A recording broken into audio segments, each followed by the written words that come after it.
Dear brothers, good morning, fellas.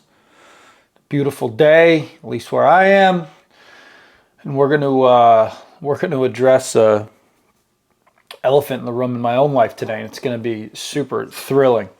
So, I would qualify myself as a very health-focused individual.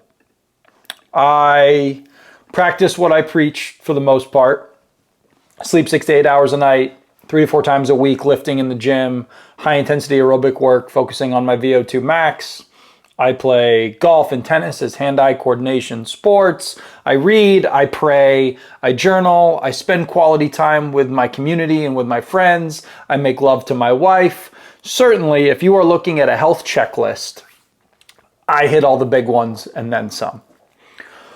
But earlier this week, I got my blood work back.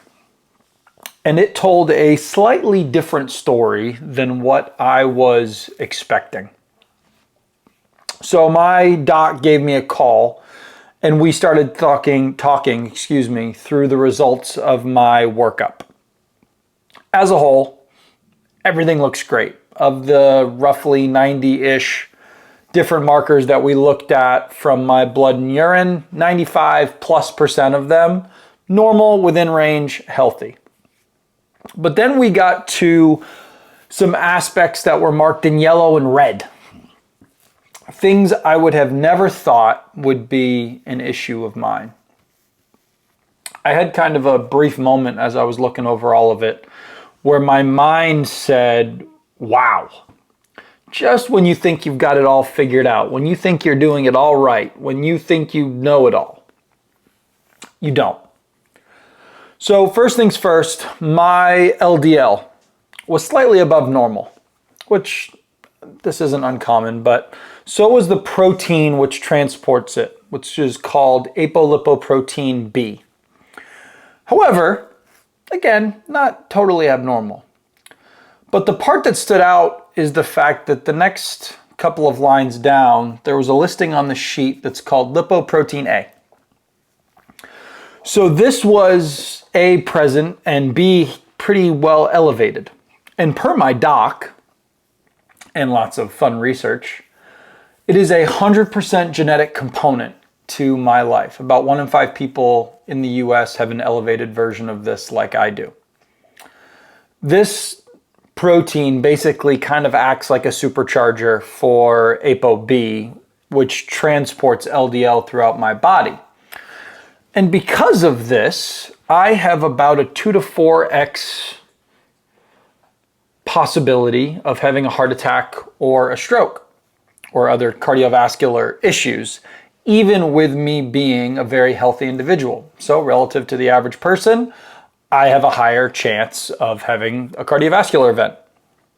So better than this, as I asked him what we do, he says, well, there is nothing that we can do at the moment with lipoprotein A.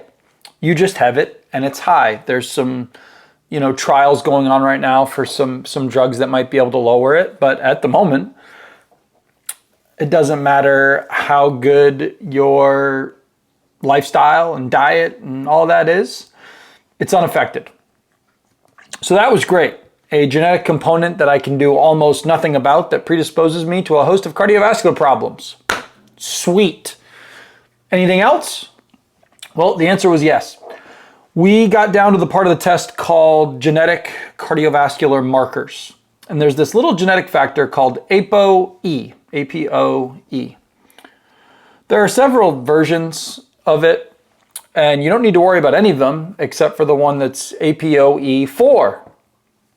Wouldn't you know, this guy just so happens to have that too. So this variant in my genetics basically makes me a few times more likely to develop, again, cardiovascular problems, but also Alzheimer's. And so what a way to start off my time with my new doctor. Everything else looks great. Organ function, lipid panels overall, excellent. Routine panel numbers, perfect. My testosterone, my hormone levels, my blood cell counts, everything was stellar. But check it out. Even with my healthy lifestyle and all those great numbers, Everything looks great, even with my other parts of me that I have great genetics in a lot of other ways. There are still some lurking bastards in my DNA trying to mess with me. Let's get something straight real quickly, though. These are by no means uncommon aspects, and my numbers are far from being quote-unquote sky high. They are above the line for being moderately elevated, but there are even clients of mine whose LPA is like in the 200s, double plus what I have. And certainly maybe my overall healthy lifestyle has contributed in part to that. And again, maybe it's just my genetics aren't keeping it as high. However, these genetic factors are things I would have never even thought existed. But now that I have been made aware of them, my perspective has had a bit of a slap in the face. Just because I have these genetic factors doesn't mean I'm going to have cardiovascular disease. It doesn't mean I'm going to have a stroke or a heart attack or develop Alzheimer's for that matter. But it does mean that my chances of developing those things are higher than other folks in the world. Certainly the environment and our actions play a huge role in all of this. What we eat, our lifestyle choices, exercise, sleep, etc. All of it plays a role. If I'm a diabetic or if I'm morbidly obese or basically I don't take care of myself, my chances also quintuple or more to develop some kind of issues long term. Everything comes for us in some way or another. I just so happen to have a slightly higher likelihood than other people long term to have some of those issues. So for several hours, my doc and I talked about all of this information. It was obviously a bit overwhelming at first, but he eased my mind quite a bit. He's a great guy, a smart guy, a good doctor, and he wants what's best for me. But we had to have some hard conversations on where I need to be and where I want to go. Nothing fire and brimstone, but a good matter-of-fact adult and doctor conversation. When we first started, a couple of weeks prior to this blood work coming in, he asked me what my goals were for my health. And we talked about, I want to be jacked and tan and all that kind of stuff. But the thing that stuck out the most was this. I want to be as healthy as possible for my wife and for our future kids, and Lord willing, for their kids. If I can mitigate the risks of having big health issues, I'm going to do it. My job, my duty is to be a strong man, to be a protector of my family, to also be a leader of my family, to show them the importance of taking care of your body. My body's health is paramount to me being able to do all of my duties as a man. He then asked me pretty casually, what is it worth to you to make some changes in your life to ensure that you become the man that you talked about? That question hit me like a brick, and I've been thinking about it every day since. In short, it's worth everything and anything. So what's our plan of action here? First, he wants me to be more diligent with my diet. I'm going to be getting on a glucose monitor for a few weeks or wearing a glucose monitor for a few weeks to kind of see how my diet affects my glucose levels. The less hyperglycemic events I have where I'm jumping north of 120 or much higher, the better off I am for my cardiovascular and my neurological health. So we're going to break down what my diet looks like and how it's affecting my glucose. He wants me to be religious with my protein, which I already am, but I'm going to be even better about it. He wants to see my body fat percentage drop a few points. It's good, but it can be better. He wants me to give up alcohol, really with the exception of special occasions, which is a hot topic for most people. My buddy and I had a great conversation about this yesterday. Drinking is just a part of our culture. And we do it all the time. And I'll do an episode later on about kind of the phases of life and drinking as a whole. But alcohol is a poison. And one of the issues that results is that it increases my risks of having issues that I am, as we have talked about, already predisposed to having. So alcohol is going to have to be limited. He He wants me to keep hammering out my workouts and focusing on my sleep and doing stuff that I already do. He even said that to me when we were on the phone. He's like, you're already doing 90% of this. We're just going to kind of work at the margins, which is not uncommon. So fellas, I was presented with the fact that I am more likely to have problems even with the fact that I'm overall healthy. But as I was reflecting on how healthy I am, I realized that there are multiple times per month where I can casually put down a 6-pack of beers, followed by binge eating chip sandwiches, pizza, tacos, ice cream, resulting in me typically having more beverages. And then I get this plethora of those fun high glucose spikes, which I am supposed to be avidly avoiding. I then sleep less, I sleep worse, and the next morning I think that I can just go work it off. Have some water, go work out, I'll sweat it out, and I'll be just fine. But as I have already learned, my genetics really don't care that I want to work things off. It doesn't affect them in any capacity. They still sit there going, that's cute, but it's not helping your cause.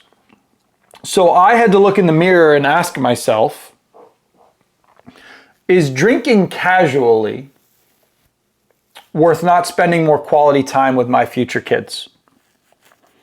Is missing a workout because I want to go to the bar earlier or go do this or that more important than becoming and growing and being a better, strong protector for my family? Is doing any of these seemingly fun but relatively trivial activities more important than my health?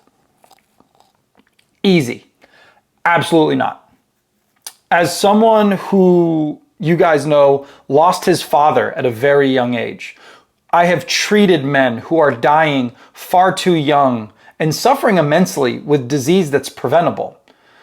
And really, as someone who preaches the importance of being strong and living a more full life as a man, who am I to say that I can't make some changes to be there in the future more wholly for my family? I can't control everything, right? Something is going to come for us all, right? Death smiles upon all of us. But why not mitigate as much risk as I can? I can still go out and have a good time. I can still hoot and holler and dance like I love to do. I can still have fun with my friends. I can still do all of the fun things I like to do. I can still go out to eat. I can even occasionally still have a delicious glass of bourbon and maybe even a great cigar. But why would I make those activities into habits when I know that they are only multiplying my already multiplied chances of having problems that could possibly take me away from my future family, but also cause me to be less than what my future family needs? Forget just not being around or dying young, but not being as strong and good and stout as I want to be. I, for one, am not going to let that happen, gentlemen. It is my promise to all of you and to myself that I'm going to be better. I'm going to push harder. I'm going to focus more on my health, even if it's just at the margins. Why not? For any of you that feel like you're in that same boat, please reach out to me. Send me a message. Drop me a DM. Shoot me a text if you are that intimate with me. We'll do this shit together. We are a brotherhood, and our health and our wanting each other to grow and be strong is one of our bonds. Our duty as men is to lead and protect. And that really starts with our health. If you haven't gotten blood work done, or you haven't been to your doctor in a while, or even if you think you are healthy, go get your basic workups done.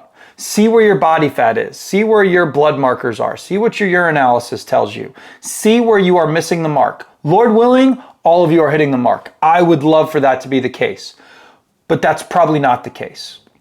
You need to put your diet and your health and your habits and your workout regimens in front of you and see what you're putting your body through. And you have to ask yourself, is all the shit I'm doing really worth having problems later on down the road? I will be here when you need a partner to help with that, because I'm going to be going down the same journey with you. God bless. I love you all. Be strong. Whew. Let's get after it today, boys.